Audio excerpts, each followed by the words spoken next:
tous réunis à distance aujourd'hui pour donc du coup le premier d'une série de webinaires dédiés aux acteurs de l'accompagnement associatif qui est organisé dans le cadre du point d'appui au numérique associatif. Et aujourd'hui, on va prendre 1 heure et demie pour parler de l'accompagnement des associations dans la mise en place d'outils numériques.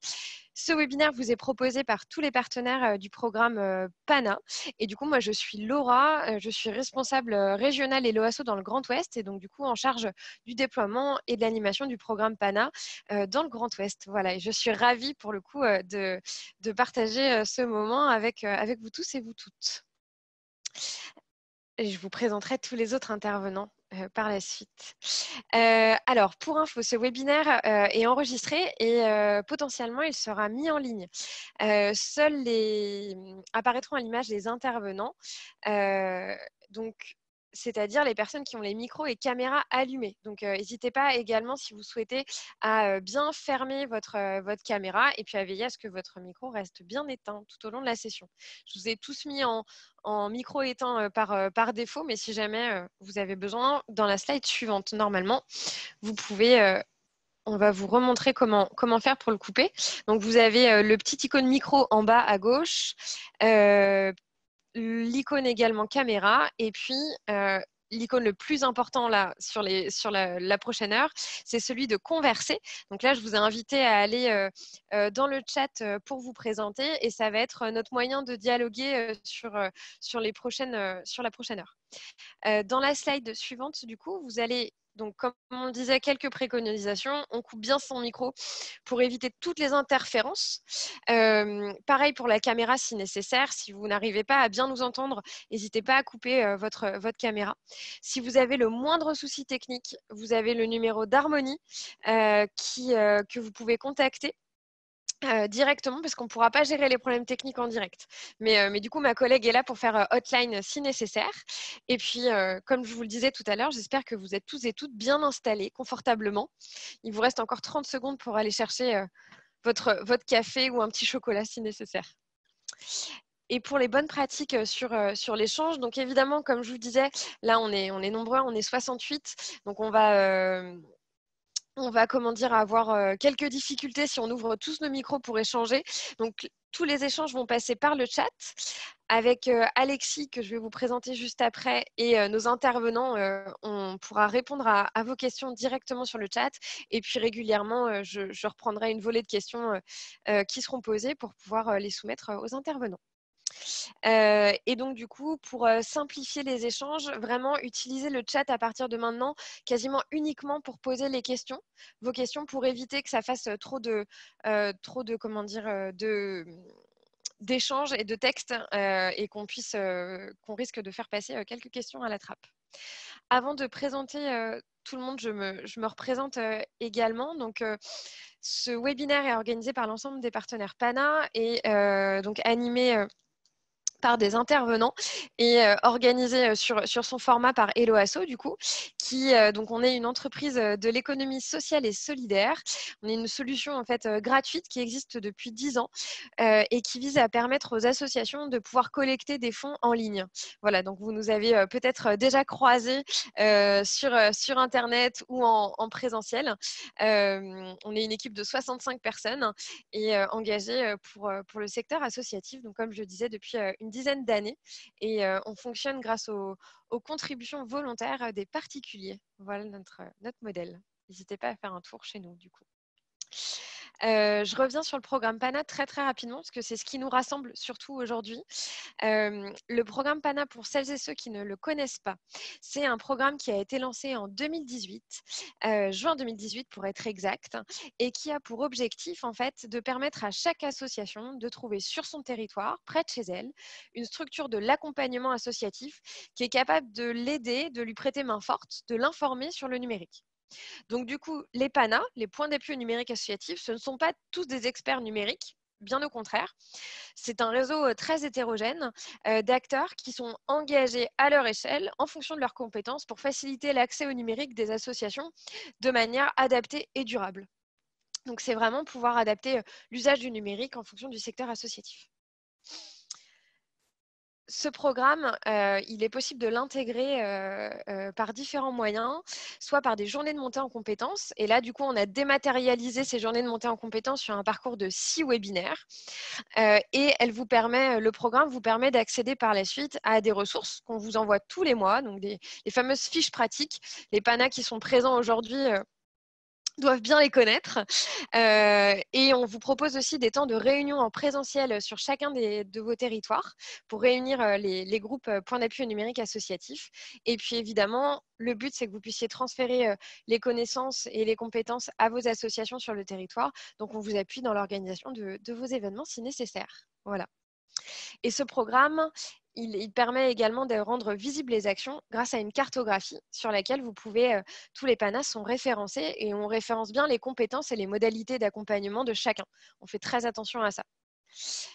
Comme le réseau est très hétérogène. Et surtout, ce programme n'existerait pas sans la multitude d'acteurs qui le portent.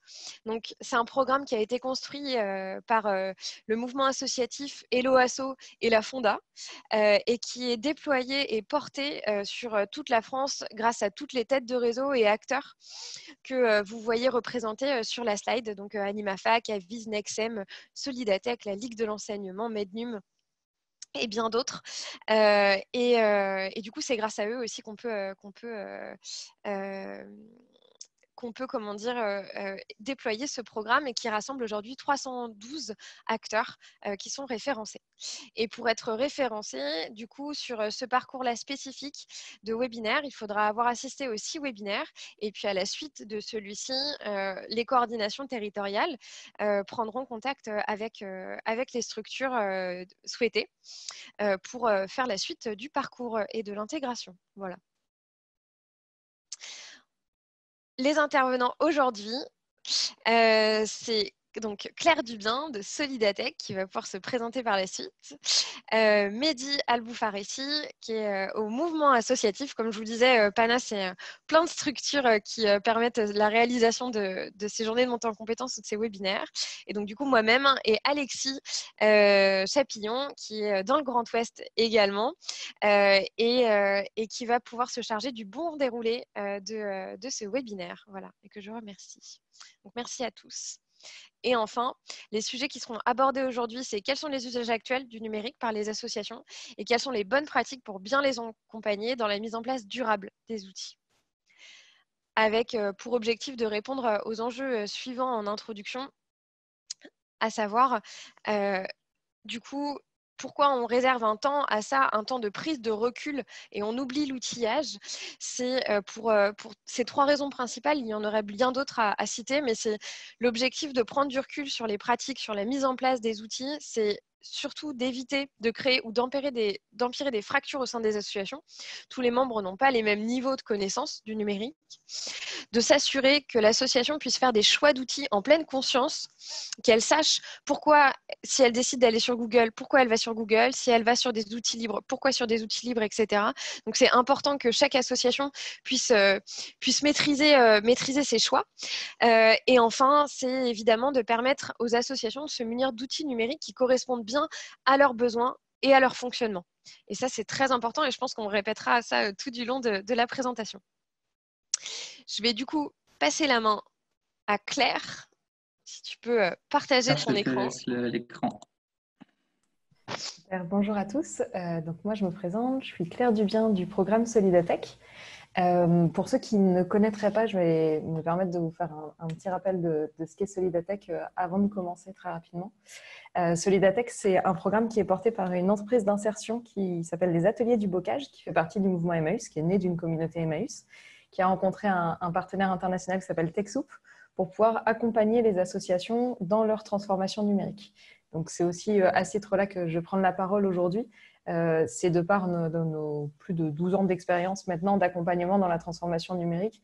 On voit qu'en ce moment, en ces temps de crise, le numérique a pris une place particulièrement importante, mais on va essayer de revenir un petit peu aux fondamentaux pour voir comment y passer de manière la plus sereine possible.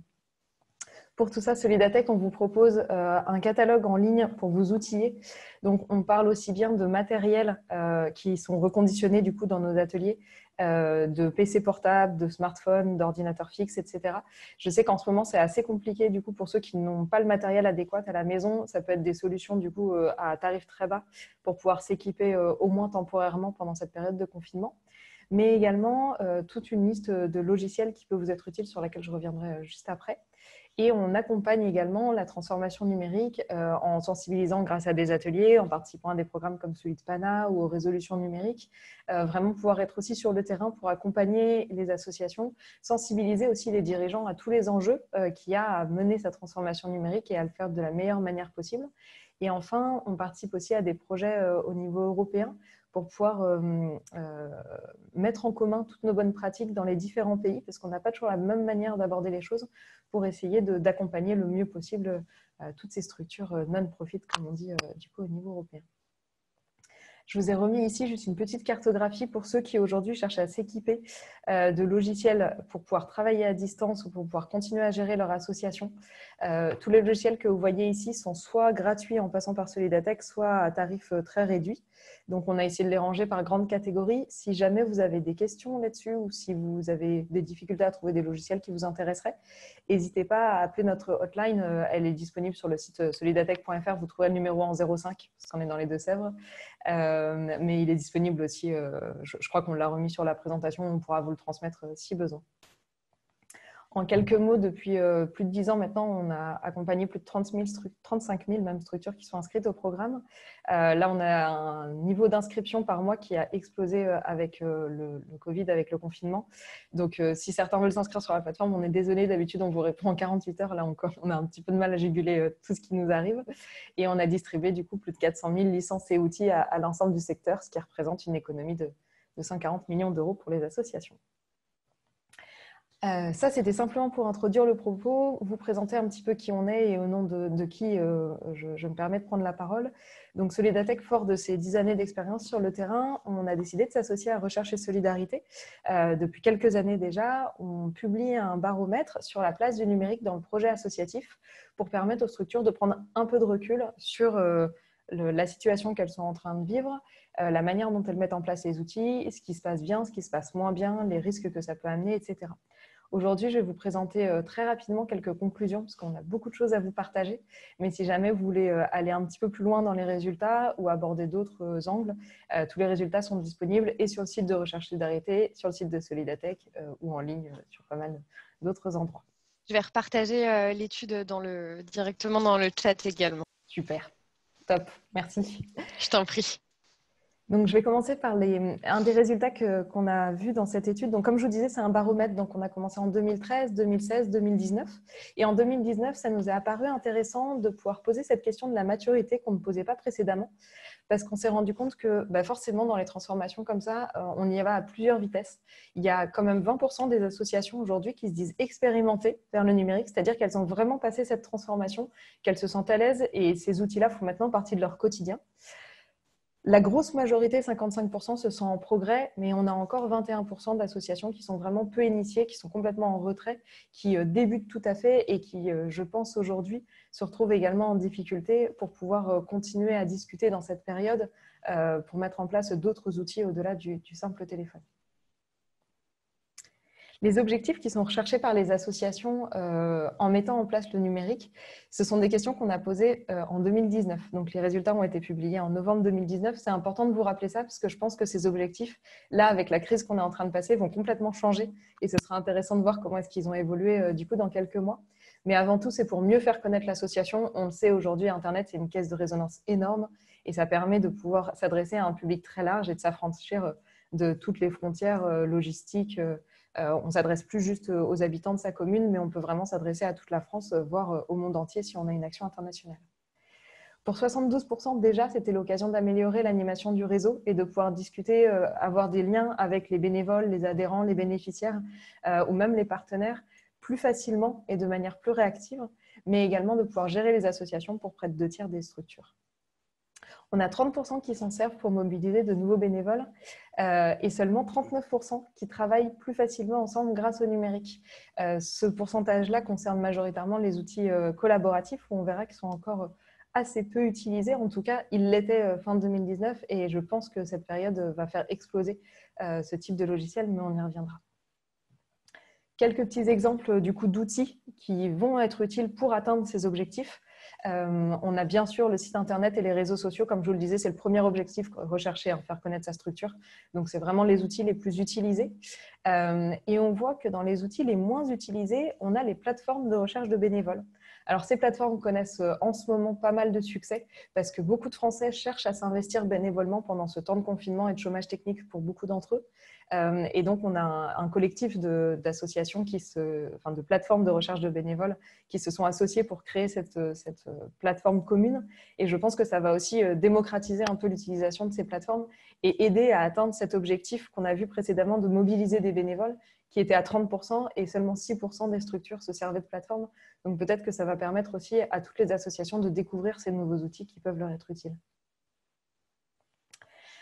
Alors, je voulais revenir un petit peu sur la rationalisation des usages qui a été une des grandes nouveautés de cette étude 2019 par rapport à 2013 et 2016.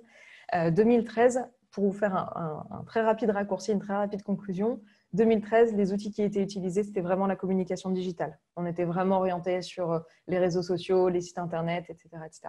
2016, on a vu une explosion des outils utilisés avec de plus en plus de structures qui commençaient à mettre en place des outils collaboratifs, des outils de gestion, des applications smartphone, de la conception, du stockage, du don en ligne.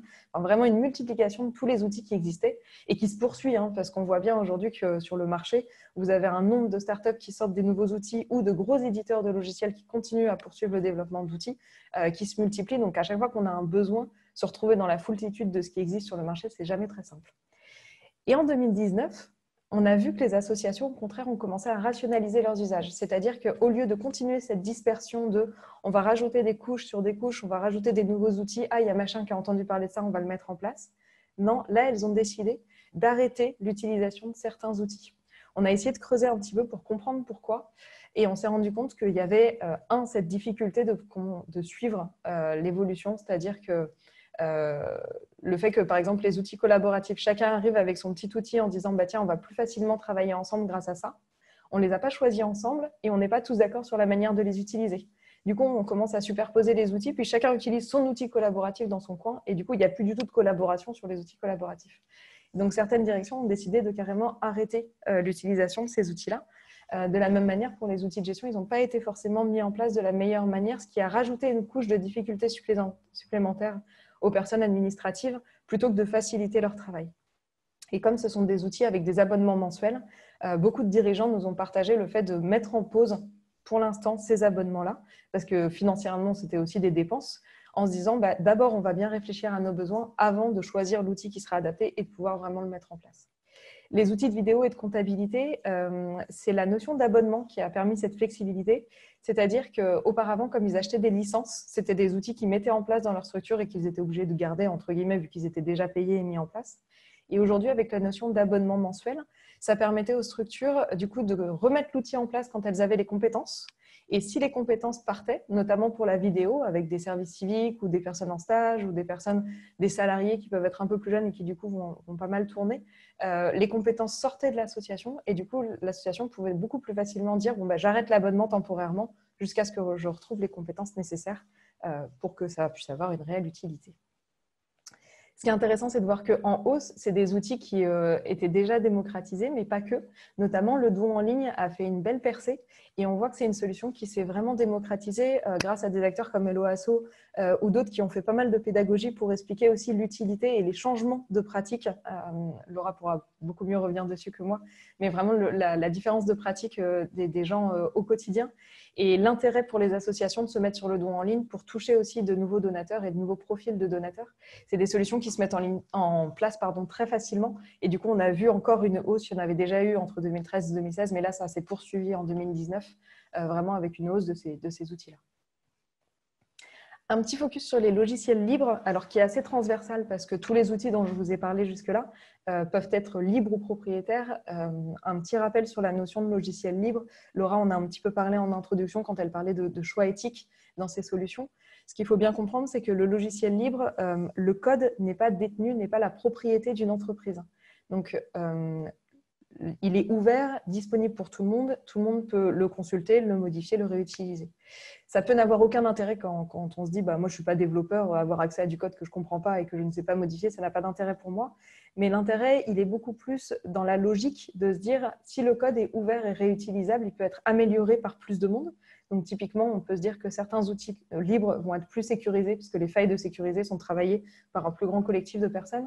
Et la deuxième manière, c'est que du coup, c'est vraiment une approche éthique de se dire est-ce que le numérique aujourd'hui doit être un bien commun au service de la société ou est-ce qu'elle doit être détenue par des entreprises? Et là, c'est vraiment une question philosophique qui fait appel à la façon dont chacun peut se positionner de la même manière en politique ou dans la société, peut faire des choix sur les solutions qu'il choisit techniquement parlant. Juste un petit mot là-dessus, du coup, aujourd'hui, on a un peu moins de la moitié des associations qui utilisent des logiciels libres, mais près de 2 tiers qui pourraient l'utiliser demain au global. C'est avant tout dans des associations qui sont expérimentées parce qu'elles se sentent plus à l'aise sur les outils et du coup, elles osent souvent aller vers des outils qui sont peut-être moins faciles d'accès ou sur lesquels on va moins communiquer parce qu'elles n'ont pas de budget marketing, de budget pub, etc. Aussi des associations du secteur de l'environnement et de l'éducation populaire qu'on connaît historiquement pour être assez militantes aussi sur des enjeux de société, sur des visions de la société, etc. On pourra revenir là-dessus plus en détail si vous avez des questions à la fin du webinaire. Un impact majoritairement positif, bien sûr, quand on parle numérique et quand on est convaincu de l'intérêt du numérique, on pourrait se dire pourquoi cette question, forcément le numérique c'est quelque chose de positif. Et bien finalement, oui, c'est positif à 75%, majoritairement pour les associations, mais on a quand même 14% qui nous disent non, le numérique, ça n'a pas eu un impact positif dans ma structure. Donc ça veut dire qu'on a mis en place des outils, on a dépensé du temps, de l'argent, de la motivation auprès des personnes, et non, globalement, l'impact n'est pas positif.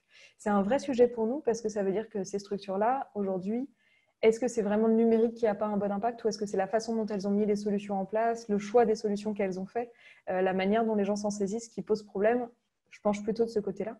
Et du coup, on a voulu creuser un petit peu pour savoir quelles étaient les difficultés rencontrées par les associations pour aller un peu plus loin sur ce sujet-là. Et ce ne sont pas seulement les 14% qui voient un impact pas forcément positif du numérique, mais 84% des structures qui avouent rencontrer des difficultés. Sachant que dans ces 84%, on a aussi celles qui sont expérimentées, qui rencontrent également des difficultés. Ces difficultés, avant tout, elles se placent sur le plan humain, sur cette question de l'utilisation des solutions. Est-ce que les utilisations sont adaptées? Est-ce que du coup les gens s'en saisissent? Est-ce que ça rajoute une couche supplémentaire de travail ou est-ce qu'au contraire ça les aide dans leur travail? Est-ce qu'elles vont avoir les bonnes compétences pour s'en saisir, etc. Donc toute la question de conduite du changement, de frilosité au changement, de pouvoir vraiment convaincre de l'intérêt et du coup derrière de la bonne définition des besoins et du bon usage de tous ces outils. Bien sûr, la deuxième difficulté, c'est la difficulté financière.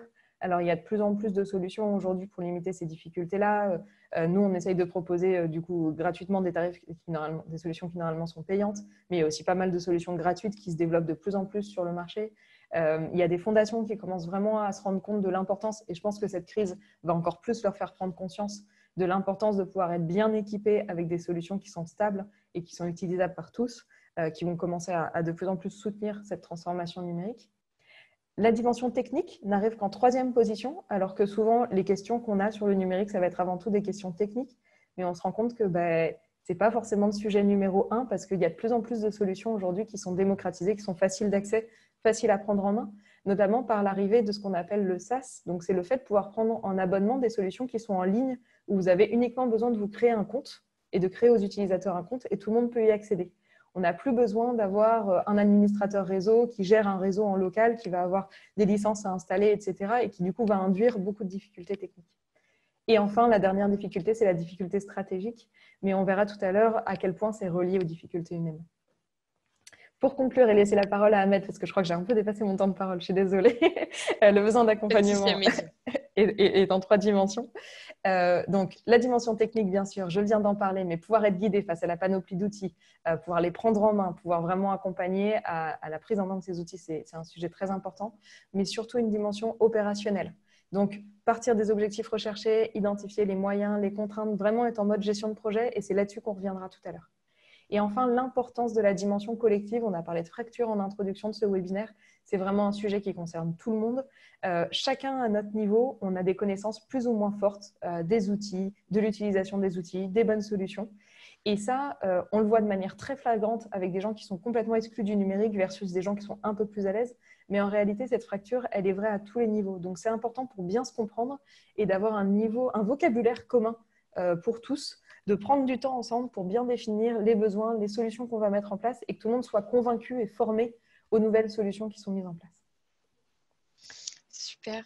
Merci beaucoup Claire pour cette première présentation. Alors j'avais une petite question sur Solidatech, à savoir si dans le chat, si vous faites des accompagnements collectifs au développement du numérique dans les projets associatifs. Je pense que si c'est vous accompagner directement les associations chez Tout à fait. Solidatech. Tout à fait. On l'a fait à plusieurs reprises dans le cadre de dispositifs locaux d'accompagnement en Nouvelle-Aquitaine, en Bretagne, en Île-de-France, etc. Donc, on l'a déjà fait à plusieurs reprises sur différentes thématiques, aussi bien sur la définition de sa feuille de route, de sa stratégie numérique, mais aussi sur des thématiques qui parfois vont être beaucoup plus pointues, comme le RGPD ou la mise en place d'outils collaboratifs, etc. Super, merci Claire.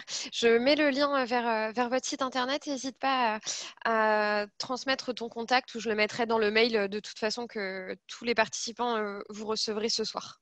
Bien sûr. Voilà.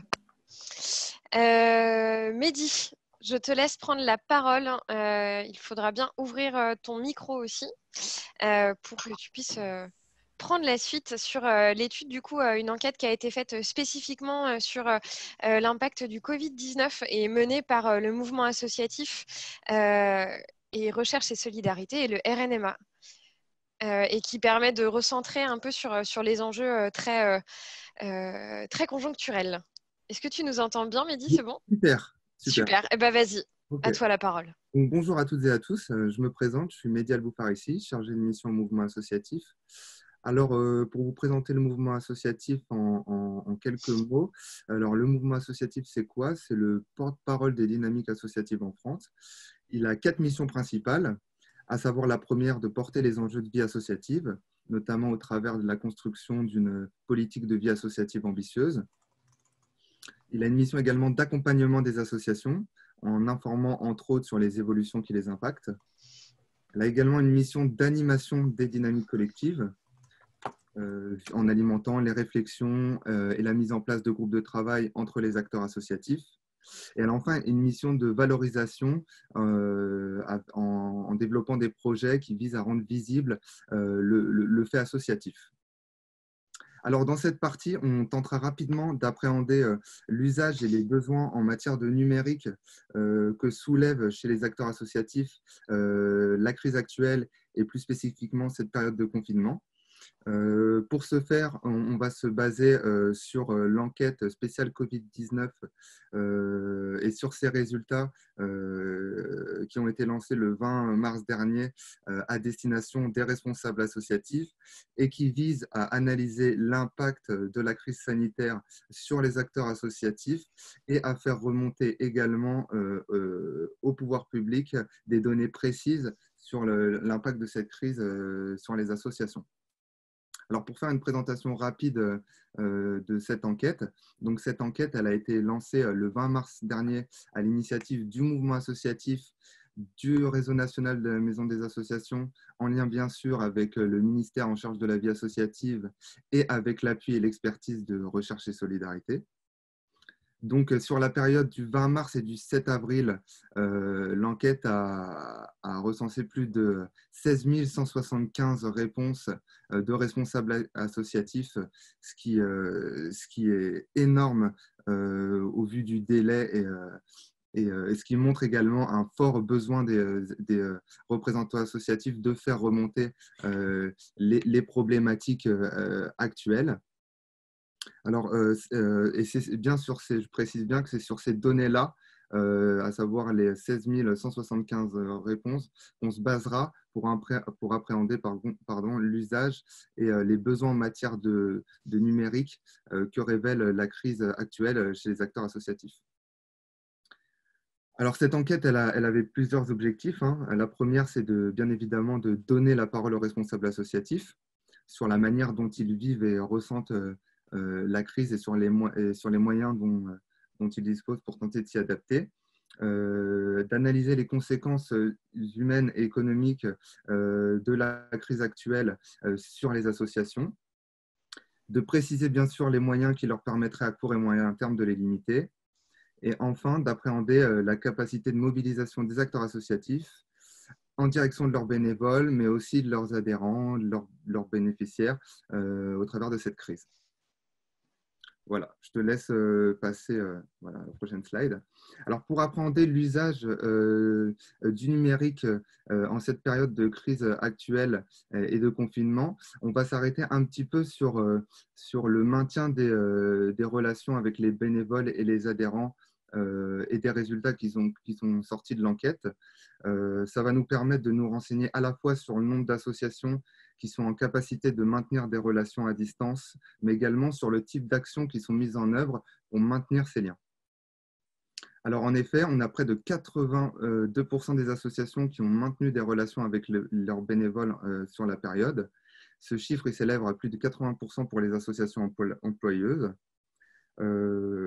Et cela malgré, je le précise, le confinement et voire l'arrêt et la baisse d'activité pour certaines associations. Alors là, je n'ai pas précisé les chiffres dans le PowerPoint, mais il s'avère que l'enquête précise que près de 66% des associations ont stoppé leurs activités et que près de 20% des associations parviennent à maintenir un cinquième de leurs activités en cette période actuelle.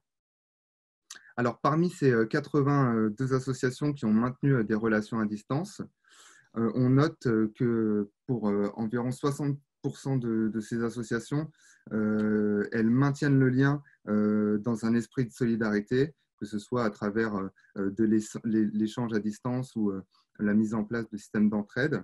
Pour 40% d'entre elles, vient le maintien de relations à distance via la poursuite de l'activité. Ça peut se traduire par le montage, le développement de projets ou encore des actions de communication. Pour 28% d'entre elles, par des échanges d'informations sur la vie actuelle de l'association. Et enfin, pour 3% d'entre elles, par une intervention directe des bénévoles sur le terrain.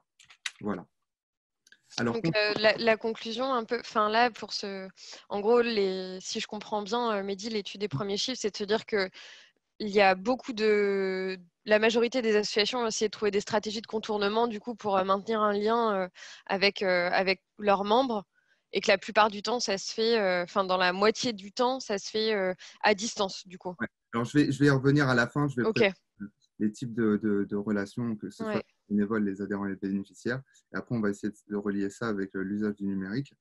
Alors concernant les relations avec les adhérents et les bénéficiaires, on constate que 59% des associations maintiennent des relations en prenant des nouvelles de leurs adhérents et de leurs bénéficiaires.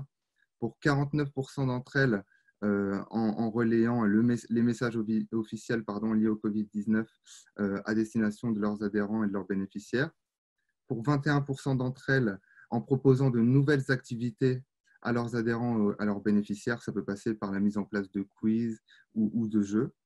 Et enfin, pour le reste, pour 9%, pour 9% des associations, ça passe par de l'accompagnement à des démarches administratives et pour 7% d'entre elles, par la proposition de services, que ce soit la garde d'enfants ou des courses, voilà, à destination de leurs adhérents bénéficiaires. Alors, qu'est-ce qu'on peut retenir en tout cas de ces premiers résultats et comment on peut relier, les appréhender autour des usages du numérique? Alors finalement, on remarque que pour une grande partie des associations, ce maintien du lien, il se fait, on peut l'envisager finalement via des outils assez basiques qui passent par de l'échange principalement à distance pour se tenir informé de l'actualité ou pour finalement s'entraider durant la période actuelle. Que parmi également les associations qui maintiennent des relations avec leurs bénévoles, 3 associations sur 7 arrivent à maintenir une activité à distance, que ce soit en maintenant ou en développant des projets ou en mettant en place des actions de communication. Et qu'enfin, certaines associations, et là je parle notamment parce que c'est marquant pour les associations du secteur sportif et culturel, certaines associations mettent en place des activités de substitution en cette période pour maintenir le lien avec leurs adhérents, comme on l'a évoqué tout à l'heure, hein, ça peut passer par des jeux ou des quiz. Donc tout ça, ça nous appréhende un petit peu l'usage du numérique par les associations en cette période de confinement. Voilà. Donc, je te laisse passer la slide. Alors, concernant l'accompagnement des associations, alors, au niveau des besoins exprimés en matière d'accompagnement, on note que le premier type de besoins sont d'ordre financier et sur le volet assistance et protection juridique.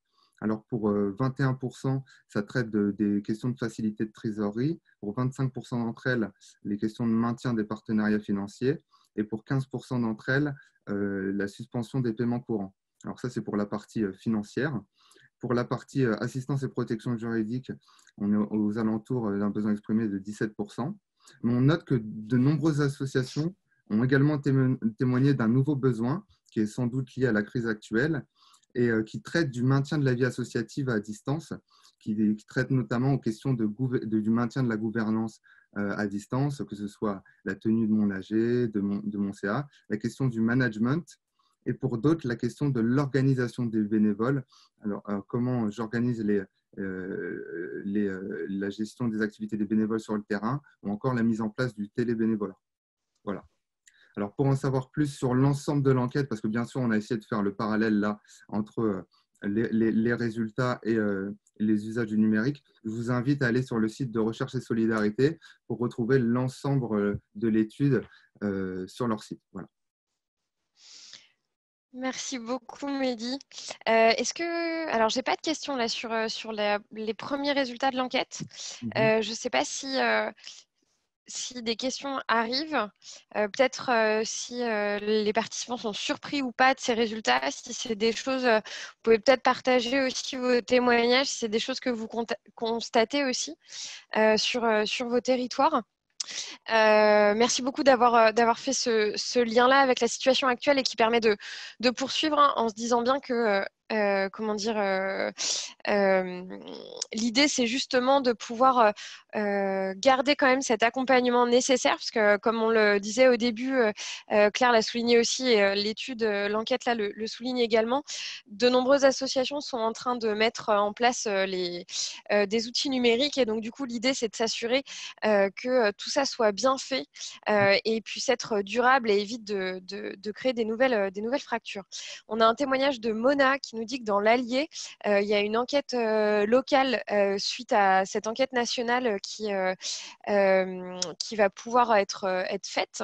C'est la préfecture d'Allier qui souhaite le mettre en place. C'est intéressant aussi d'avoir des résultats très locaux. Pour accéder aux résultats, par territoire sur cette enquête, Mehdi, je te laisse répondre à cette question dans le chat si vous avez des liens.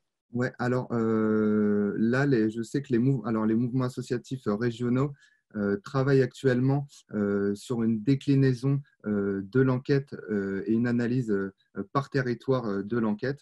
Donc, ça devrait probablement sortir dans les prochains jours, je pense, sur leur site internet. Donc, n'hésitez pas à consulter régulièrement les différents sites des mouvements associatifs régionaux et notamment celui de votre région. Trop bien. Et donc, du coup, on partage aussi qu'en Vendée, en Hautes-Alpes, une étude similaire est en train d'être mise en place.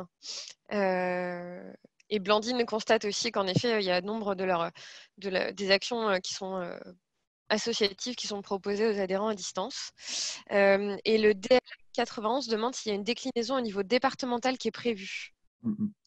Alors, à ce stade, il n'y a pas de déclinaison départementale qui est prévue. En revanche, alors pour vous donner quelques chiffres, cette enquête-là, elle se terminera en fin de semaine, et une prochaine enquête est en cours de réflexion pour réfléchir à la relance finalement de l'activité pour les associations. Donc là, on est vraiment au travers de cette enquête sur l'analyse de la crise à court et moyen terme. Il s'agira au travers d'une autre enquête de penser la relance du monde associatif. Voilà. On va poursuivre, mais Mehdi, je te laisse aller faire un tour dans le chat, parce qu'il y a certaines questions sur l'accès aux résultats quand il n'y a pas de mouvement associatif sur la région ou d'autres. Donc voilà, je pense que si tu peux partager les quelques liens et infos pour accéder, n'hésite pas à le faire directement dans le chat. Et je vais laisser, merci encore pour ton intervention et je vais laisser Claire reprendre la main sur la seconde étape de ce webinaire.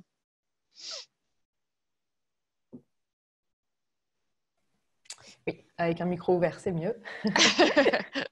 Merci beaucoup, Mehdi. Et effectivement, j'ai vu passer aussi, je crois, une infographie des résultats de l'enquête qui était assez chouette. Je ne sais pas si vous avez le lien à transmettre, mais on pourra peut-être le retrouver sinon, mais qui résume en quelques points qui peut être chouette pour communiquer dessus. Donc l'idée maintenant qu'on avait fait, on a je crois Jacques qui nous la montre en papier en temps réel. Merci la webcam. Merci Jacques.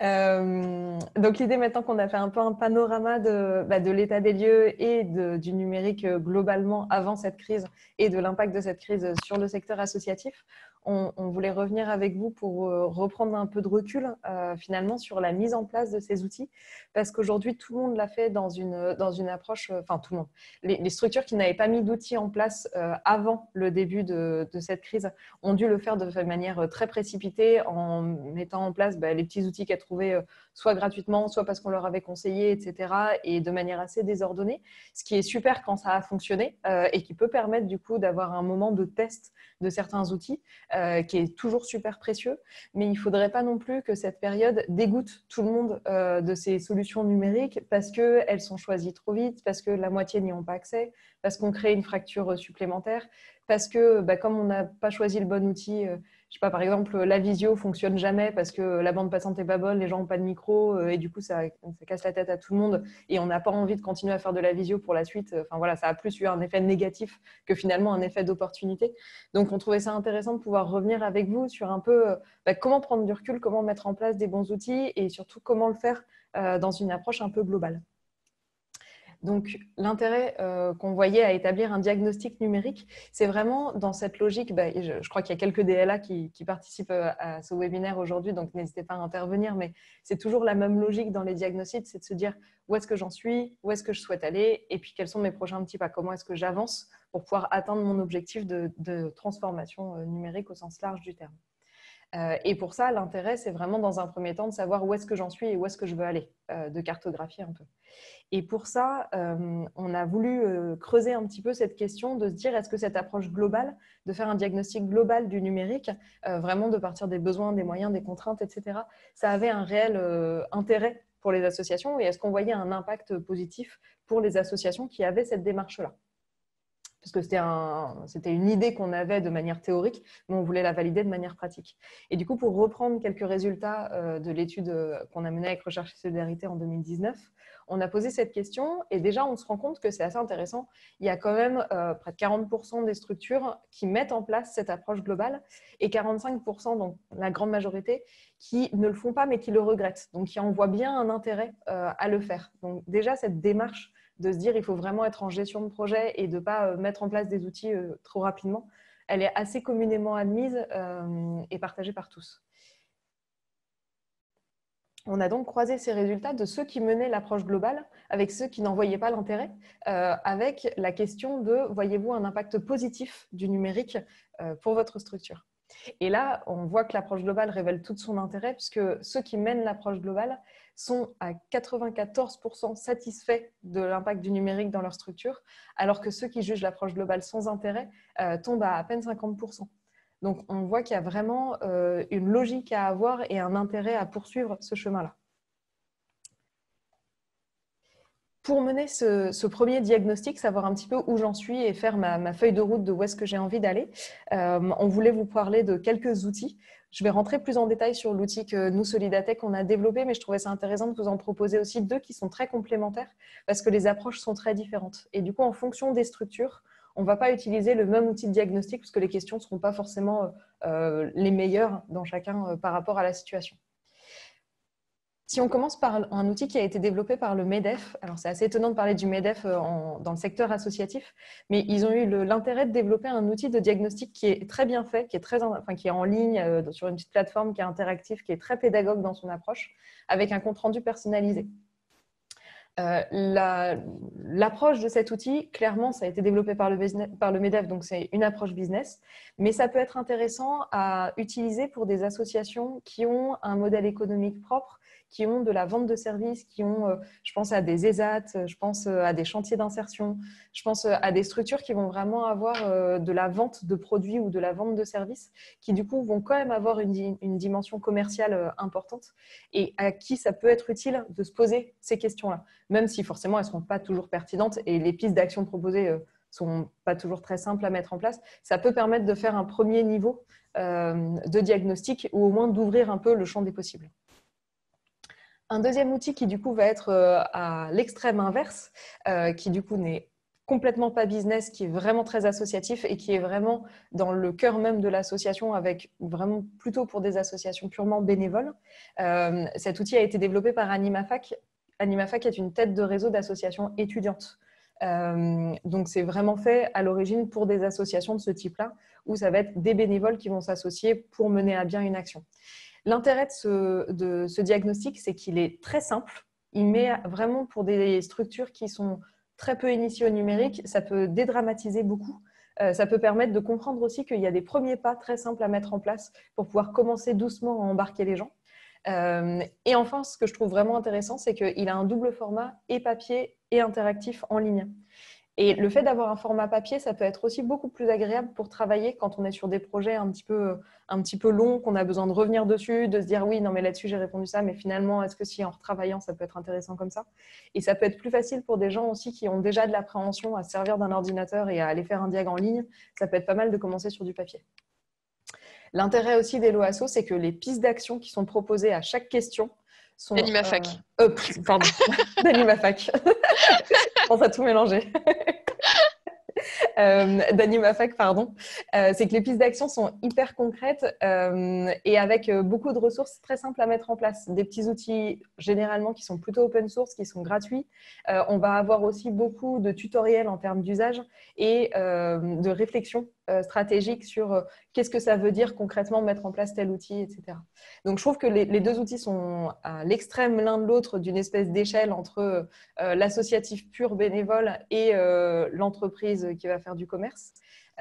Donc, nous, on a essayé de mettre en place un outil qui soit un peu une synthèse des deux et qui, du coup, soit vraiment avec une approche associative. Donc, nous, on ne parle pas du tout des questions commerciales, de vente, de concurrence, etc. Mais quand même pour des structures qui vont avoir quelques salariés et qui vont avoir du coup une approche vraiment plus professionnelle, qui vont avoir besoin de se structurer, qui vont avoir besoin de gérer des salaires, qui vont avoir besoin de gérer peut-être des devis, de la facturation. Enfin, donc d'avoir une panoplie d'outils qui est peut-être un peu plus large que ce que peut aborder AnimaFac, mais sans avoir la dimension business qu'aborde le MEDEF. Donc, l'idée de vous présenter ces trois outils, c'est aussi que derrière, vous puissiez aller faire votre petit marché, expérimenter, et pour les associations que vous allez accompagner, pouvoir choisir celui qui sera le plus adapté en fonction de la situation de l'association. Ou si vous voulez vous en servir pour votre propre structure, en fonction de la situation de votre structure. Et tout est imprimable, du coup, tout est, c'est accessible en papier directement en ligne. Donc, vous pouvez imprimer, évidemment. Là, typiquement, si vous voulez faire un petit accompagnement, vous pouvez le faire dès maintenant, en fait. Tout à fait. L'outil, du coup, se présente de cette manière-là. Alors, juste de cette manière-là. Donc, pour l'instant, c'est un PDF que vous pouvez cliquer avec les liens qui vont vous emmener, du coup, vers les ressources. Mais vous pouvez aussi, comme le disait très bien Laura, l'imprimer pour pouvoir cocher les cases et vous faire vraiment votre guide après pour chaque association. Mais on est en train de travailler sur une version qui soit un peu plus interactive, où, du coup, chaque association pourra remplir son questionnaire, se verra pousser, du coup, un profil type, un profil personnalisé de sa situation et des actions qui seront ciblées en fonction de ses besoins. Parce que là, comme c'est figé, vous avez tous les mêmes ressources, quel que soit ce que vous cochez dans le quiz qui est à gauche. Pour revenir du coup sur la structuration de l'outil, on a décidé vraiment sur le même modèle que celui d'AnimaFac de pouvoir le décliner en termes de piliers, même si ces piliers ont été faits de manière vraiment arbitraire et on peut toujours avoir des discussions sur est-ce que les outils collaboratifs, c'est plutôt pour travailler ensemble ou c'est plutôt pour animer son réseau? En fait, pour moi, ce n'est pas la question. Effectivement, ça va être intéressant de ne pas oublier de se poser ces questions-là et d'y penser vraiment en termes d'usage. Mais du coup, vous allez retrouver certains outils dans les différents piliers puisqu'un même outil peut avoir plusieurs usages en fonction de la manière dont vous le mettez en place et dont vous décidez de l'utiliser avec les personnes, les utilisateurs. y arrive. Donc, on a animé son réseau, gagné en visibilité sur le web, travaillé de manière collaborative, financé son projet, géré les ressources humaines et financières, c'est pour ça que je vous parlais d'associations avec des salariés, sécuriser son association et suivre les réglementations, qui est souvent un sujet un peu dernière roue du carrosse et pourtant qui prend quand même toute son ampleur dans des moments comme ça où on fait circuler énormément de données confidentielles en ligne. Et enfin, on a rajouté un pilier sur le fait de piloter sa stratégie numérique pour vraiment se dire, on est dans cette approche globale, on est dans cette définition des besoins, dans cette cartographie de où est-ce que j'en suis et où est-ce que je veux aller. Mais pour aller quelque part, il faut un pilote. On reverra un peu la gestion de projet. Et c'est important aussi de se poser ces questions. Et là-dedans, vous allez aussi retrouver toutes les questions éthiques et toutes les questions de qui s'implique et comment est-ce qu'on mesure le temps où les gens s'impliquent. Je vous ai parlé déjà un petit peu de la façon de l'utiliser. Donc, pour chacun de ces 7 piliers, vous allez retrouver sur la gauche un quiz où on va répondre est-ce que c'est déjà en cours, est-ce que j'ai déjà l'outil en place. Peut-être que ça correspond, peut-être que ça ne correspond pas. Ce sera aussi une question à se poser. Et si je ne l'ai pas, est-ce que je pense en avoir besoin ou est-ce que je ne pense pas en avoir besoin? Et c'est cette différence entre ces 2 colonnes de je pense en avoir besoin ou pas qui va permettre de faire la cartographie cible de là où j'ai envie d'emmener mon association. Parce qu'il faut bien, c'est peut-être quelque chose qu'on n'a pas beaucoup abordé pour le moment, mais j'ai l'intime conviction que toutes les associations n'ont pas besoin de toutes les solutions. Toutes les associations ne vont pas, l'exemple type, toutes les associations n'ont pas besoin de gérer une paye. Pour celles qui n'ont pas de salariés, ça n'a pas de sens. Mais typiquement, toutes les associations n'ont pas besoin d'un outil professionnel très poussé de gestion des membres avec le suivi des interactions que je vais avoir avec chacun d'eux, etc. Si j'ai simplement besoin d'avoir une liste de membres qualifiés avec des coordonnées à jour, ça ne sert à rien que je m'embarque dans un chantier énorme de mise en place de ce qu'on appelle un CRM hyper poussé, même si j'ai vu que dans l'association d'à côté, ils avaient ça, que ça marchait super bien. Peut-être que moi, ça ne va pas répondre à mon besoin, que ça va me coûter beaucoup trop cher par rapport à mon besoin réel et qu'en plus, je vais perdre tous mes utilisateurs parce qu'il va être trop compliqué à mettre en place. Donc, l'idée, c'est vraiment de se poser pour chaque fois, pour chaque question, est-ce que j'en ai besoin ou pas et de pouvoir ainsi créer sa cartographie. Pour aller un petit peu plus loin, du coup, dans la partie de droite, on vous propose des solutions qui peuvent correspondre à ces besoins, mais c'est vraiment qu'une toute petite sélection parce que quand on voit toutes les solutions qui existent aujourd'hui sur le marché, c'est impossible de faire quelque chose qui soit exhaustif et compréhensible pour tout le monde. Donc là, on vous a fait une sélection qu'on essaye de mettre à jour régulièrement pour mettre, à chaque fois qu'on voit quelque chose d'intéressant sur le marché et qu'on a pu tester, on va essayer de le mettre à jour. Donc ça, c'est la version 2020. Non, c'est la version 2019 d'ailleurs. La version 2020 est disponible en ligne. Et on vous a également mis à chaque fois des astuces, des tutos pour aller un petit peu plus loin que juste un outil, mais vraiment de se dire quelles sont les bonnes pratiques autour de cet outil. Un petit exemple de ce que ça peut donner à la fin. Une fois que j'ai rempli tout mon questionnaire, je vais me retrouver avec cette grande cartographie de qu'est-ce que j'ai aujourd'hui dans ma structure, quels sont les projets qui sont en cours, parce que c'est important aussi de se rendre compte de tous les projets sur lesquels les salariés ou les bénévoles sont en train de travailler pour mettre en place des nouveaux outils, et enfin tout ce que j'ai envie de planifier sur l'ensemble des piliers. Le fait de pouvoir avoir cette vision globale, ça va vraiment permettre d'avoir cette approche globale et de se redire, maintenant que j'ai identifié tous les chantiers à mettre en place, est-ce qu'il n'y en a pas qui sont liés? Est-ce que typiquement, un outil qui va nous permettre de travailler plus facilement ensemble ne peut pas être le même outil que je vais utiliser pour pouvoir animer mon réseau, au lieu de multiplier les outils? Et de se dire, une fois que j'ai ciblé un peu comme ça mes grands chantiers, comment est-ce que je vais les organiser et les prioriser à 6 mois, 1 an, 3 ans, etc. Pour chacun de ces chantiers, c'est important de respecter une certaine méthodologie de projet. Ça paraît assez évident quand on parle de gros projets, de définir ses besoins, chercher des solutions, les mettre en place, etc. Mais c'est vrai aussi pour une simple solution de visioconférence. Une solution de visioconférence, aujourd'hui, on utilise Zoom. Il y a quelques webinaires, si vous avez suivi avec Hello Asso, c'était Google Meet qui était utilisé. Il y en a d'autres qui utilisent Teams. On voit que c'est des solutions de visioconférence qui sont mises en parallèle, mais qui en fait n'ont pas les mêmes fonctionnalités, qui ne vont pas avoir le même accès pour les utilisateurs, qui vont avoir des petites différences d'utilisation. Et du coup, même pour des solutions comme ça qui peuvent paraître assez simples et assez basiques, c'est important de faire cette petite gestion de projet pour être sûr de ne pas se tromper dans la solution qu'on va mettre en place. Pour la reprendre étape par étape, elle n'a rien de fantastique. C'est quelque chose que tout le monde connaît parce qu'on a tous déjà géré des projets. Elle est juste adaptée à la notion d'outil numérique. Donc, l'important, c'est déjà de définir les objectifs et les cibles visées. Donc, les cibles visées, c'est vraiment les utilisateurs finaux, ceux qui vont administrer l'outil, donc pouvoir le mettre en place, créer des comptes, etc. Mais aussi les utilisateurs qui vont au quotidien pouvoir se connecter pour faire de la visio. Essayer d'interroger toutes ces personnes-là pour voir quels sont leurs besoins, comment est-ce qu'elles ont besoin de se servir des outils, impliquer du coup toutes ces personnes-là, donc impliquer des représentants de toutes les parties prenantes concernées une fois qu'on les a bien définis dans la définition des besoins et voir avec eux s'il n'y a pas déjà des solutions qui existent. Parce que plutôt que de rajouter un outil à tout le monde, si tout le monde utilise déjà, typiquement, si tout le monde utilise déjà WhatsApp, parce que les bénévoles, ils ont pris l'habitude d'utiliser WhatsApp entre eux et que d'un coup, l'association a envie de pouvoir mettre en place un outil de discussion instantanée avec les bénévoles, si vous les interrogez et que vous voyez qu'ils utilisent déjà une solution, n'allez pas rajouter une nouvelle solution si celle-ci correspond bien à vos besoins et sont en ligne avec la stratégie de la structure.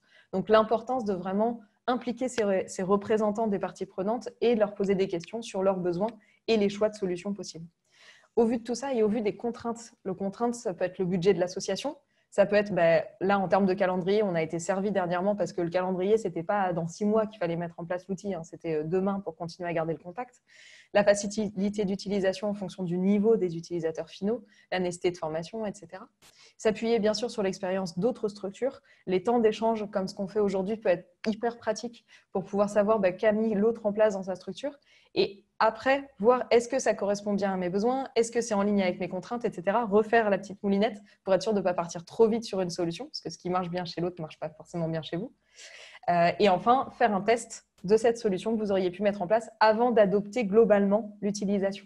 L'importance de faire un test, c'est que parfois, en théorie, on a tout qui est propre, tout qui est nickel. Et en fait, quand on la met en place sur le terrain, on se rend compte qu'il y a un truc auquel on n'avait pas pensé, qui vient se mettre, qui nous apparaît flagrant là d'un coup. Je vais essayer de prendre un exemple. On a des utilisateurs qui sont pas du tout à l'aise avec les outils numériques, avec les fonctionnalités, et on va mettre en place un outil qui automatiquement ouvre tous les micros de tout le monde et toutes les vidéos de tout le monde. Du coup, la première visio où on va être 15, ça va être un bazar monstre parce que personne ne saura comment fermer son micro, comment fermer sa caméra, comment utiliser vraiment l'outil, et du coup, ça va dégoûter tout le monde. Alors que si on avait utilisé un petit outil de visioconférence où automatiquement tous les micros étaient fermés et que du coup ça nous laissait le temps d'expliquer aux gens comment l'ouvrir quand ils veulent prendre la parole, comment chatter, etc., forcément on est beaucoup plus à l'aise et tout le monde est beaucoup plus détendu sur l'usage. Une fois qu'on a fait ce petit test-là pour vérifier qu'on est bien dans les clous par rapport à notre besoin qu'on avait défini, là on peut commencer à le déployer et s'appuyer sur les représentants du terrain comme des ambassadeurs, puisque c'est eux qui vont être convaincus en premier de l'intérêt de cette solution pour essayer de former les autres personnes de l'association et aller plus loin, bien sûr, anticiper les risques attendus, les risques possibles et les effets attendus, c'est-à-dire est-ce qu'il n'y a pas d'effet de bord? Est-ce que du coup, finalement, en mettant en place la visioconférence, tout le monde ne trouve pas ça beaucoup plus confortable de pouvoir rester chez soi pour discuter avec les autres plutôt que de venir au local de l'association et de boire un café tous ensemble?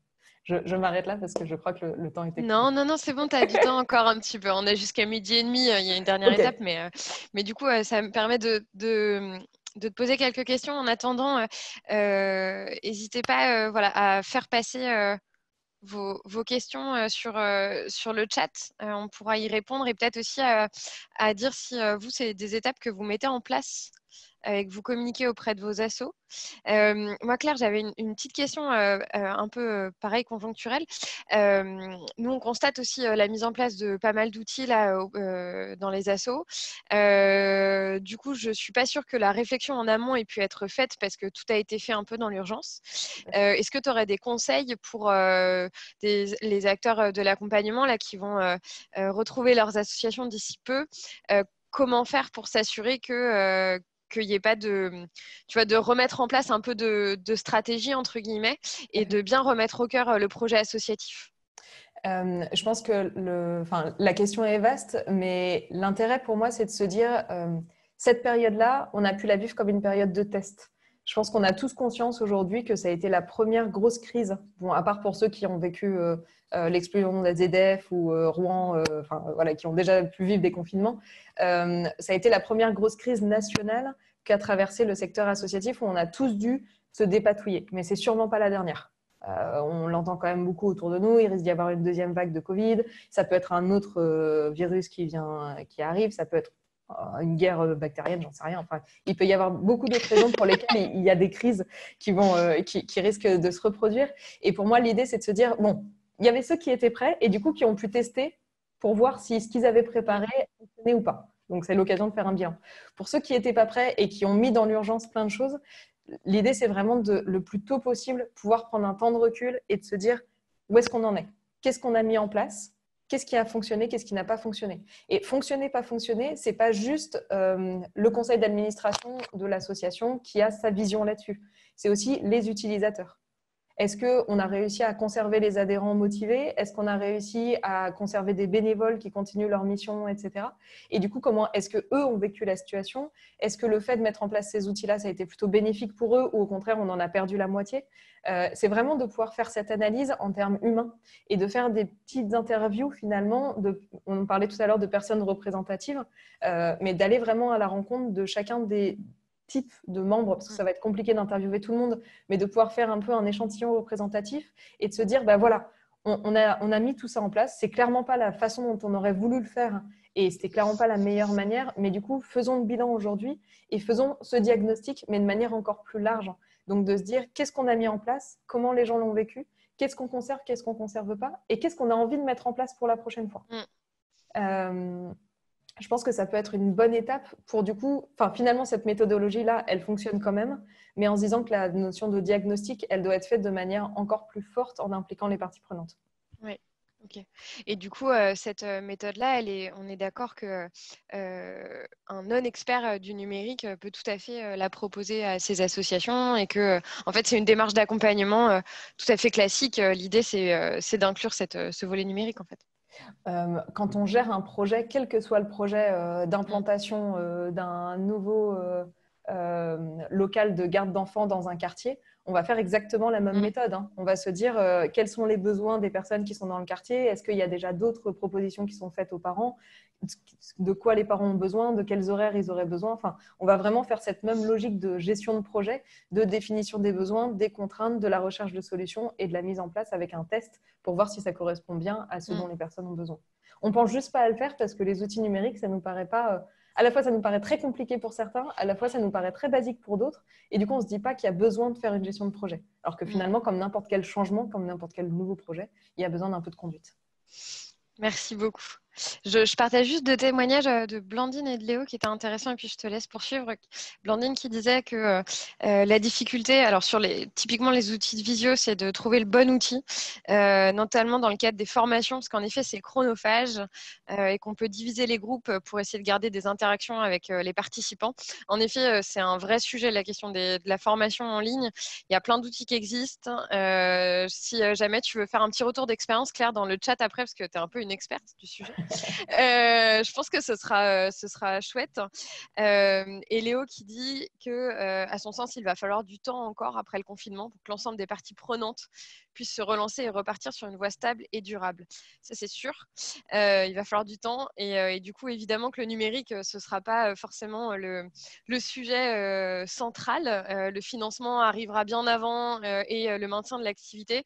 L'idée, c'est uniquement là de pouvoir limiter l'impact, les impacts négatifs et de faire en sorte que le numérique puisse favoriser ou tout du moins appuyer la relance si c'est possible. Ça peut être aussi l'occasion justement de pouvoir recontacter ses adhérents, recontacter ses bénévoles pour des associations qui du coup auraient dû mettre les choses en stand-by ou au contraire qui seraient vraiment dans l'inquiétude de pouvoir poursuivre et de se dire maintenant globalement qu'est-ce qu'on fait vu la situation. Alors ça va être difficile de donner un exemple qui parle à tout le monde parce que toutes les situations sont tellement différentes entre celles qui ont réussi à maintenir une activité, celles qui ont complètement dû arrêter, celles pour qui les financements devaient être votés maintenant, celles pour qui ont encore un peu de visibilité pour les prochains mois. Il y a des situations très différentes, mais ça peut être aussi l'occasion de refaire le petit tour de l'ensemble de ces parties prenantes pour aussi les remobiliser autour du projet associatif. Et ça peut être un peu une excuse, entre guillemets, pour pouvoir travailler sur ces sujets-là. Merci, Claire. Du coup, j'ai le temps de conclure avec les quelques bonnes pratiques. Ouais, super. Oui, bien sûr. Donc, sur les quelques bonnes pratiques à retenir, on a beaucoup parlé de l'approche globale du sujet à partir du diagnostic. Donc, je ne vais pas revenir là-dessus. J'espère que je vous ai convaincu en tout cas, même si ça peut paraître compliqué à mettre en place en ce moment. Ça peut être aussi des moments de recul où on va pouvoir aussi individuellement prendre un peu de recul sur les pratiques, sur ce dont a réellement besoin l'association et quelles sont les priorités en termes de changement dans l'association. La grosse difficulté, je trouve aujourd'hui, c'est de ne pas faire ces diagnostics personnalisés de façon personnelle, individuelle. C'est-à-dire de se dire, moi, dirigeant associatif, je vais le faire pour mon association et au contraire, bien prendre le temps de consulter tout le monde, que ce soit en visio ou par téléphone, un par un, etc. etc. l'importance d'instaurer une culture numérique en interne, que ce soit de la direction à l'utilisateur final. On va avoir tendance classiquement à penser au bénévole qui n'a pas envie de se prendre la tête à prendre en main un nouvel outil, etc., quand on parle de culture numérique. C'est pas, enfin, bien sûr, c'est un sujet, mais ce n'est pas forcément le sujet numéro 1, parce que le bénévole, à partir du moment où il va y voir un intérêt et il va se dire « ça va me servir, ça va m'être utile, ça va me faciliter la vie, ça va me faire gagner du temps pour mon action de bénévolat et ça ne me rajoute pas quelque chose en plus », il va y aller. À partir du moment où il va voir son propre intérêt, il va y aller. Par contre, la question de la direction et du conseil d'administration et de se dire d'acculturer les conseils d'administration à tous les enjeux du numérique. Aujourd'hui, on peut avoir encore tendance à se dire le numérique, c'est les réseaux sociaux, c'est le site internet et pas plus que ça, alors que c'est plein d'autres opportunités. Il y a un vrai sujet là-dessus. Et que si la direction y va aussi d'une manière ordonnée et se dit bah oui, c'est l'important de mener un diagnostic et d'avoir une vraie gestion de projet dans la transformation de ma structure, elle va aussi avoir tendance à plus facilement libérer du temps aux salariés ou à des bénévoles motivés pour travailler là-dessus. Et à en faire une réelle priorité plutôt que de se dire ah oui, bah super, effectivement, c'est un chantier très bien, mais bah, machin, tu t'occupes de ça en plus de ce que tu fais déjà. Si elle n'a pas conscience de tout l'enjeu qu'il y a à libérer du temps pour mener cette gestion de projet, forcément, ça va être beaucoup plus compliqué en interne. Donc, la question de la culture numérique, il faut vraiment la voir comme un langage commun qui soit aussi bien du bénévole, du salarié, de l'adhérent et du conseil d'administration, de la direction. Évaluer régulièrement la cohérence des outils et de leur utilisation avec le projet associatif. C'est un sujet qu'on n'a pas beaucoup abordé aujourd'hui, mais l'intérêt d'un outil, c'est qu'il serve vos besoins et qu'il soit vraiment là pour faciliter votre vie. On voit qu'il y a des outils qui vont être mis en place et qui vont rajouter de la difficulté ou qui vont transformer la manière de travailler. L'exemple que je prends le plus souvent, et je suis désolée s'il y a des gens qui l'ont déjà entendu, je me répète un peu, mais je trouve que c'est qu'il est très flagrant. C'est une conseillère mission locale avec qui je discutais qui me disait qu'ils avaient mis en place un logiciel de suivi pour pouvoir faire du reporting de l'ensemble des jeunes accompagnés et de leur situation, ce qui pouvait avoir beaucoup d'intérêt parce que ça leur permettait déjà d'aller mobiliser plus facilement des fonds pour montrer en chiffres ce qu'ils faisaient réellement sur le terrain, de pouvoir croiser les accompagnements en termes de santé, de travail, de logement, etc. Mais ce qu'ils n'avaient pas du tout pensé, c'est que quand ils ont créé le logiciel, ils l'ont vraiment créé avec un point de vue pilotage. Donc de se dire, il y a des indicateurs clés et il faut faire rentrer les jeunes dans telle situation pour qu'ils puissent avancer à la case suivante et qu'on puisse derrière avoir des indicateurs figés. Et du coup, la conseillère qui, elle, sur le terrain, était celle qui devait remplir le reporting et devait compléter ce logiciel, voyait complètement sa pratique changer dans la façon dont elle allait gérer l'entretien avec le jeune, puisque du coup, elle était plus à se dire, bon, ben, à quelle situation il est et dans quelle case est-ce que je le mets pour tel et tel sujet, plutôt que d'être dans l'écoute et d'abord dans le « je reçois ta situation, j'essaye de comprendre où tu en es et on va dresser ensemble un chemin possible tous les deux ». Et du coup, le fait de changer complètement ce rapport et elle, du coup, d'avoir un peu ce cadre beaucoup trop cadré pour sa pratique, ça a vraiment changé son rapport aux jeunes et elle se rendait compte qu'elle faisait un accompagnement dont la qualité avait bien baissé. Et donc, ils ont fait un point en interne pour se dire bah, comment est-ce qu'on fait ? Est-ce qu'on a le choix ou pas de pouvoir bouger le logiciel ou est-ce qu'on fait un choix en termes d'usage, de changer l'usage qu'on fait de ce logiciel ? Je trouve que c'est un exemple qui est assez parlant sur cette question d'évaluer la cohérence des outils et de l'utilisation par rapport au projet associatif. Un outil qui peut être bon à un moment donné peut aussi ne plus être le bon parce que le projet associatif aura évolué.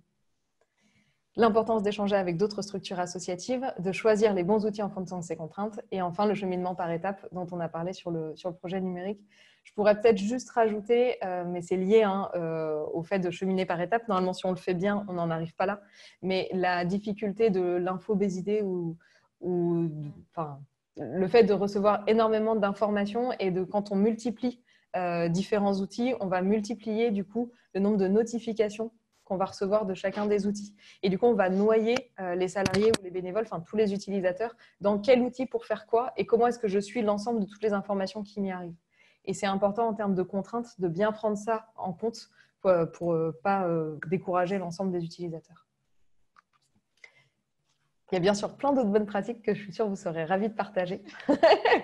Donc, n'hésitez pas dans le chat à partager si vous avez d'autres choses complémentaires à tout ça. Merci beaucoup, Claire. Trop bien, merci. Si vous avez des questions, du coup, n'hésitez pas. Dans le chat, là, je vois une question d'Hélène Fourgeot qui est assez spécifique sur impact emploi. Qu'en pensez-vous ? Du coup, je propose peut-être une réponse pair à pair à cette question. Donc, n'hésitez pas à répondre à Hélène dans le chat. S'il n'y a pas d'autres questions, je vous propose de conclure cette session par un quiz que je vais vous proposer. On va tester le quiz en ligne à 70. On va voir si ça fonctionne. Voilà, il faut expérimenter. Comme le disait Claire, on est dans une période de test. Donc voilà, on va jouer dangereusement. Je vous propose du coup pour conclure un peu en interaction sur ce webinaire, de tous vous rendre sur l'adresse www.kahoot.it. Vous pouvez le faire depuis votre ordinateur ou depuis votre téléphone et d'entrer sur la page le GamePin 32 52 058. Je l'ai mis dans le chat, donc vous pouvez directement le copier dans le chat. Et Alexis, tu peux peut-être nous partager la page directement du Tu as mis le code dans le chat, c'est bon? Ouais, c'est bon. Comme ça, on va pouvoir voir les personnes se connecter au fur et à mesure. Donc, voilà. Dites-moi, si jamais vous avez des difficultés à vous connecter, n'hésitez pas à le mettre dans le chat. Mais tout le monde connaît Kahoot déjà. Alors, c'est court, hein, c'est un petit sondage de 5 questions. Et l'idée, voilà, c'était de finir un peu de manière conviviale. Si vous avez des difficultés... Ouais, 23, 24, ça augmente. Si jamais vous avez des difficultés, n'hésitez pas à le notifier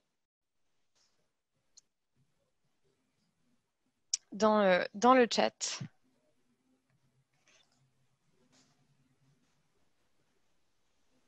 On va attendre que tout le monde...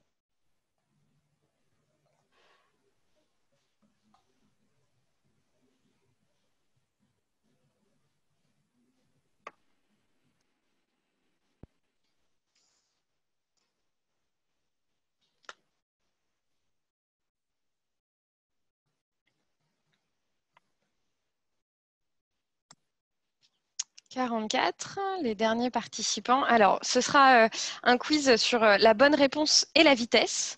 Ça se joue sur les bonnes réponses et la vitesse de réponse. Vous aurez 20 secondes pour répondre à chaque fois aux questions. La première question, c'est un peu pour du beurre, mais quand même. Vous aurez sur votre écran, va s'afficher 4 possibilités de réponse à chaque fois, représentées par 4 couleurs. Ou tu peux peut-être montrer, si tu veux, juste la page d'à côté, Alexis, de Create, juste pour donner une petite idée. Merci. Ouais. Vous voyez, vous allez avoir, alors je vous montre déjà les questions, mais vous allez avoir les questions et puis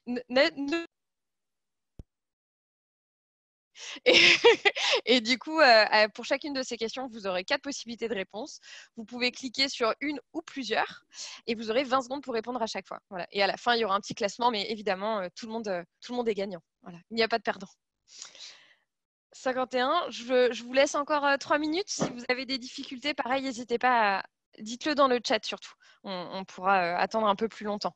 Sinon, je considérerais qu'on a tous nos joueurs. On se stabilise à 52, j'ai l'impression. Ouais, ok. Ah, alors, Landry, impossible de se connecter. Je vous remets le lien ici. Hop. Retentez sur kahoot.it.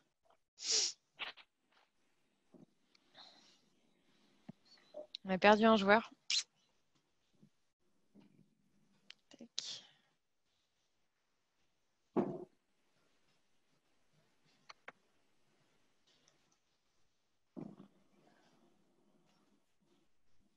Encore une petite minute et puis on va pouvoir lancer le quiz.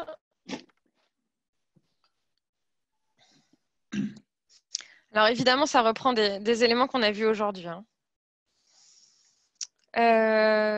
Alors sur téléphone, il faut obligatoirement télécharger l'appli. Non, pas forcément, vous pouvez aller dans votre navigateur.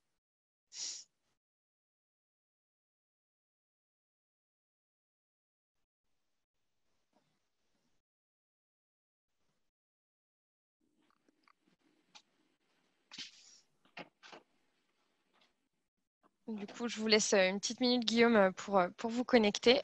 Et puis, on va démarrer.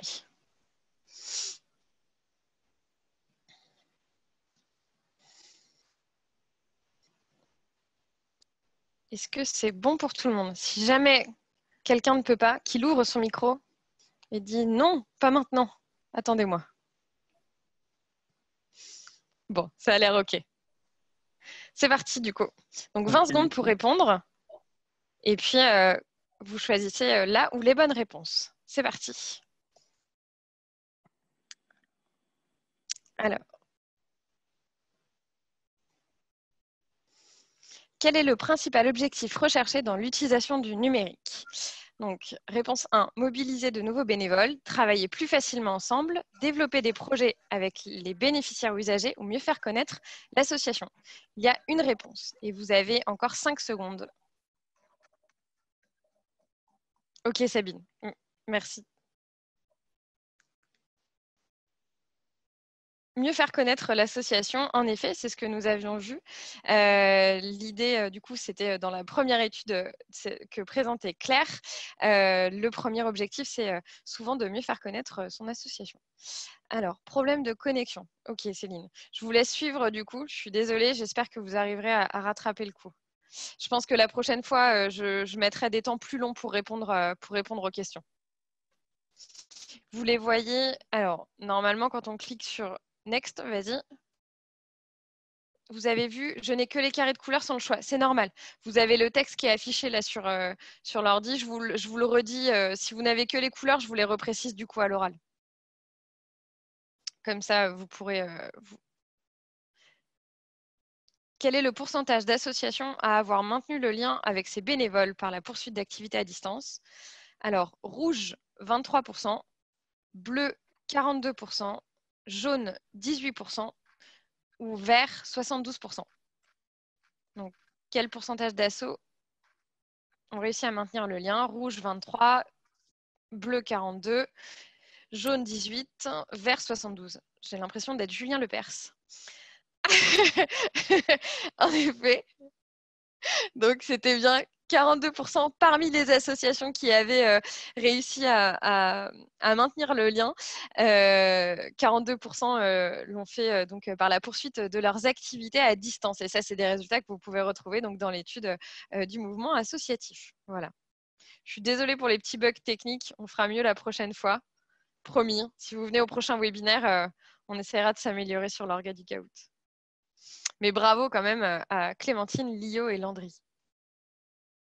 On peut passer à la suite. Pourquoi prendre le temps de diagnostiquer les besoins numériques d'une association? Rouge, pour faire le point sur sa situation. Bleu, pour ralentir le processus de changement. Jaune, pour s'assurer que la solution soit bien adaptée. Et vert, pour établir des priorités. Donc, 1 pour faire le point, rouge pour faire le point, bleu pour ralentir le processus, jaune pour s'assurer que la solution soit bien adaptée et vert pour établir les priorités. Alors, du coup, en effet, tout était presque bon, sauf pour ralentir le processus. Je suis contente que personne n'ait voté pour celle-ci. C'était en effet un piège bien dissimulé. Claire est très contente également. Voilà, donc félicitations à tous. Et en effet, alors je vois que établir des priorités a été moins choisi, mais l'idée, c'est bien sûr, une fois que vous avez fait un diagnostic de vos besoins, si vous tombez sur, je sais pas, 5 besoins numériques différents, le but, c'est de ne pas tous les mettre en place directement. Je parle sous l'autorité de Claire. On est d'accord que si ouais, qui lève le pouce, si plusieurs besoins sont identifiés, le tout, ça va être absolument de prioriser et toujours en fonction du projet associatif. Le numérique est un outil et pas une fin.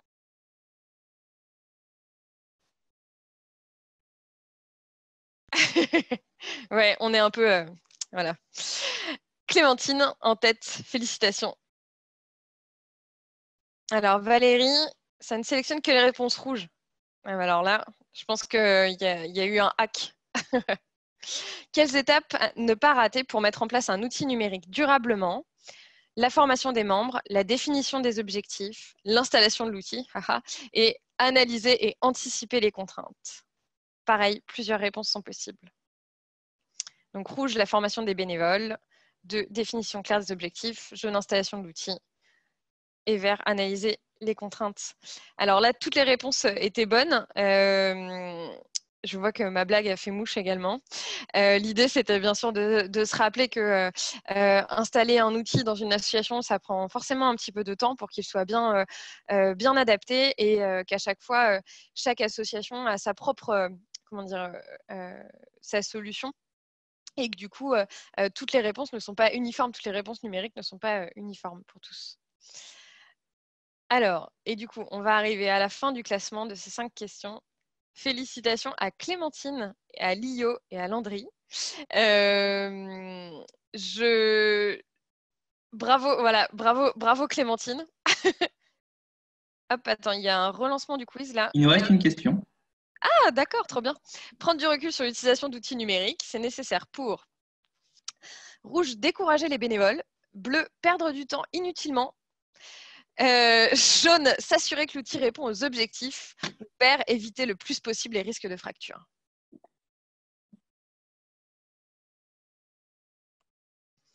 Éviter en effet le plus possible les risques de fracture et s'assurer que l'outil répond aux objectifs du projet associatif. Voilà. Donc vous avez répondu brillamment pour ceux qui ont pu y répondre et je ne doute pas que ceux qui n'ont pas pu avaient quand même les bonnes réponses. Je suis désolée pour les petits soucis techniques que vous avez pu rencontrer, mais voilà, il n'y a pas de perdants, il n'y a que des gagnants. Mais bravo quand même, particulièrement à Clémentine. Voilà. Je ne sais pas d'où de FAEL. Ok. Félicitations à tous et merci d'avoir participé. On fera en sorte que le caout soit un peu plus long et vous laisse un petit peu plus de temps pour bien y répondre. Pour finir, du coup, la revanche au Uno, tout à fait. Vous pouvez faire des revanches en ligne. Du coup, pour finir, je vous transmets juste l'info sur une campagne. 20h05, je donne. N'hésitez pas, on s'est réunis avec plein d'autres plateformes pour donner de la visibilité aux campagnes des associations qui se mobilisent pour le Covid. Donc, voilà, n'hésitez pas à aller y faire un tour, à relayer aussi, à référencer une collecte d'une association de votre territoire. Vous pouvez le faire en haut à droite. Donc, voilà, n'hésitez pas. Et puis surtout, pour la suite, gardons contact. Comment un groupe Facebook Pana, dont je vous enverrai le lien. Et puis, vous allez pouvoir évidemment vous inscrire au prochain webinaire. Comme on le disait, les dates vont être annoncées très, très prochainement pour les prochains. Mais n'hésitez pas dès maintenant à vous préinscrire. Il ne me reste plus qu'à dire un... Oui, vous allez bien évidemment recevoir en fin de journée un mail avec tous les liens, toutes les informations essentielles. Comment faire pour justement retrouver les liens des études, toute la présentation et puis pour vous inscrire au prochain webinaire également. Il ne me reste plus qu'à remercier très chaleureusement Claire et Mehdi pour leurs interventions très intéressantes. Et puis Alexis d'avoir géré d'une main de maître toute l'orga logistique de ce webinaire. Et puis, je vous souhaite une très, très bonne après-midi. On peut ouvrir les micros pour se souhaiter une bonne journée. Et puis, merci à tous et j'espère que ça vous aura plu. Merci Laura. Voilà. Merci. Merci beaucoup. Bonne journée à tous.